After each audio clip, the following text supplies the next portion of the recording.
പാറുവിൻ്റെ birthday ആയിരുന്നു. അപ്പോൾ എൻ്റെ സിസ്റ്റർ കൊണ്ടുവന്നതാണ്, പാറു കൊടുത്തയച്ചതാണ് ഈ കേക്ക്. ഇത് ഹോം മെയ്ഡ് കേക്കാണ് കേട്ടോ. It's very tasty.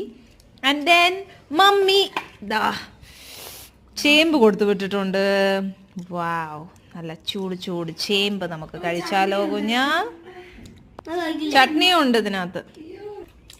കൂട്ടത്തിൽ ദാ പാറുവിന്റെ വക പായസം ഉണ്ട്. ഇതെന്തോ അടയാണോ? പാലട. വാവ്, എന്റെ ഫേവറേറ്റ് ആണ് ഗൈസ്. ഇന്ന് മജ്ജ. നിങ്ങൾ കാണുന്നില്ലേ നല്ല ജാക്കറ്റ് ഒക്കെ ഇട്ട ഒരാള്. എന്താണ് ഇവൻ കഴിക്കുന്നത് നിങ്ങൾ നോക്കൂ.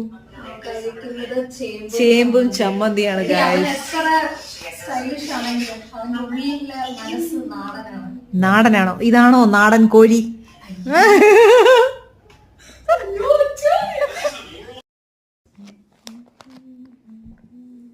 അത് കഴിഞ്ഞ് ഞാൻ ഈ ഒരു ചോക്ലേറ്റ്, അതായത് ഒരു ഡോണറ്റ് പോലെ ഇരിക്കുന്നൊരു സംഭവമാണ്. ഇതും മമ്മി കൊടുത്തയച്ചത്. അപ്പം ഞാനും കുഞ്ഞിനും കൂടെ ഉച്ചയ്ക്കിരുന്ന് ഇതും അടിച്ചു. അപ്പോൾ ഇത് തുറക്കാനുള്ള ഒരു ഇതാണ്. അതിനകത്ത് എന്താണ്, എങ്ങനെയാണിത് ഫസ്റ്റ് ടൈമല്ലേ കഴിക്കുന്നത്. അങ്ങനെ ഞങ്ങളിത് തുറന്നു. It is very nice. Star പോലെ ഇരിക്കുന്നു. അതിനകത്ത് കുറച്ച് ചോക്ലേറ്റ്സ് പോലെ എന്തൊക്കെയോ ഒരു വിതറിയിട്ടുണ്ട്. ആൻഡ് ദെൻ കുഞ്ഞനത് ടേസ്റ്റ് ചെയ്തു. He told it is yummy.